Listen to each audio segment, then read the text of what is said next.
साथियों, आप देखते होंगे, अखबारों में अक्सर आप पढ़ते होंगे कि वो मुगल जिन्होंने भारत भूमि में कब्जा किया, गैर धर्म के लोगों को अपमानित किया, यातनाएं दी उन्हें, आज उन्हीं मुगलों की संतानें झुग्गियों में अपना जीवन गुजार रही हैं। साथियों, कुछ लाइनें मुझे पसंद आई, वो मैं आपको सुनाना चाहूंगा। शिव शंकर की भूमि पर अल्लाह हो अकबर गाते हो, दैवीय भोग को त्याग आज तुम मांस गाय का खाते हो, कितने तलवे चाटोगे अब पैगंबर पीर मजारों के, शर्म हया कुछ बची हुई हो तो गाओ गीत गुरुद्वारों के। साथियों, बाबर की आत्मकथा तुझ के बाबरी के मुताबिक बाबर के युद्ध अभियान में हिंदू व सिख नागरिकों और गैर सुन्नी मुसलमानों को निशाना बनाया गया। अनेक नरसंहार हुए और मुगलों के शिविर काफिरों के सिरों की मीनारों के रूप में जाने गए। साथियों, बाबर ने भारत पर आक्रमण को और खासकर राणा सांगा के साथ युद्ध को एक इस्लामिक जिहाद के तौर पर लिखा और वो अपने आप को गाजी मानता था। बाबरनामा में कई हिंदू नरसंहारों का उल्लेख है। बहुत से राष्ट्रवादियों का मानना है कि राम जन्मभूमि पर जो मंदिर स्थापित था उसको तोड़कर वहां बाबरी मस्जिद भी उसके सिपह सालार मीर बाकी ने बनवाई थी। मित्रों, एक समय था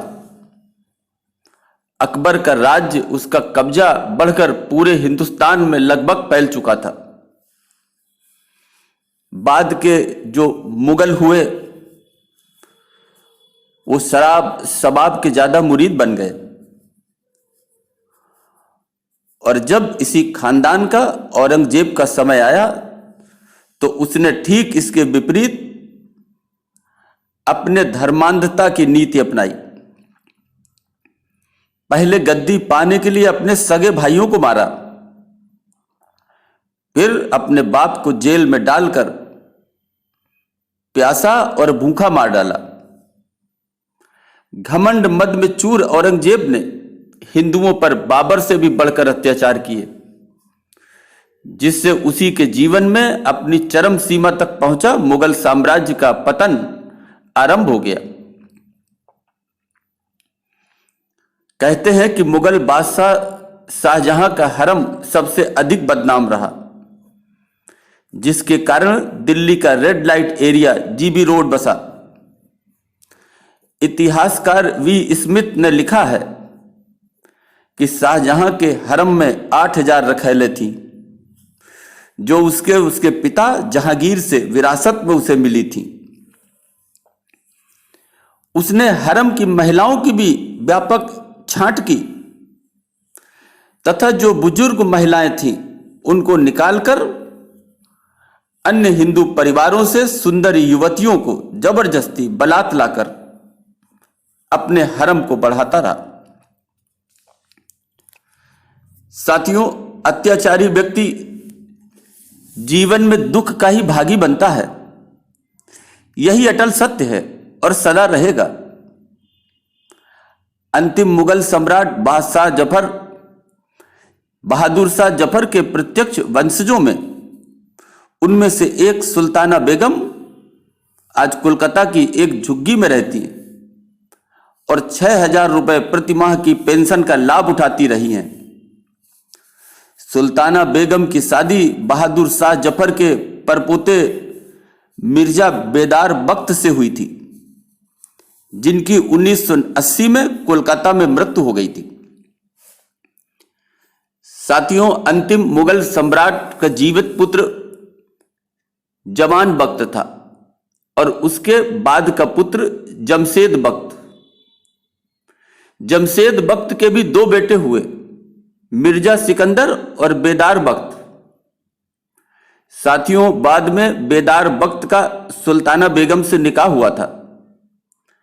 बेदार और सुल्ताना के 6 बच्चे थे, जिनमें एक बेटा भी शामिल है, जो अब कहते हैं कि सऊदी अरब में बस गया है। साथियों, इस मुगल परिवार के कई सदस्य जो अनपढ़ हैं, नौकरी की पेशकश पर जो सामान्य शिक्षा होती है, सामान्य सरकारी टेस्ट होता है, उसको भी पास करने के लायक नहीं थे। ममता बनर्जी ने अपने शासनकाल में सुल्ताना की पोती रोशन आरा को टिकिया पारा में रेलवे के कोच यार्ड में ग्रुप डी की नौकरी भी दिलवाई थी, जिन्हें अभी लगभग 15,000 रुपए से अधिक का वेतन भी मिलता है। बहादुर शाह जफर की परपोती रौनक जमानी बेगम और उसकी बहन जीनत महल शेख अपने बेटों के साथ नवी मुंबई में एक छोटे से एक कमरे के घर में रहती है। साथियों, सवाल इस बात का है कि आखिर सरकार इनकी मदद क्यों करे? इन लोगों ने आखिर भारत पर कौन सा एहसान किया है?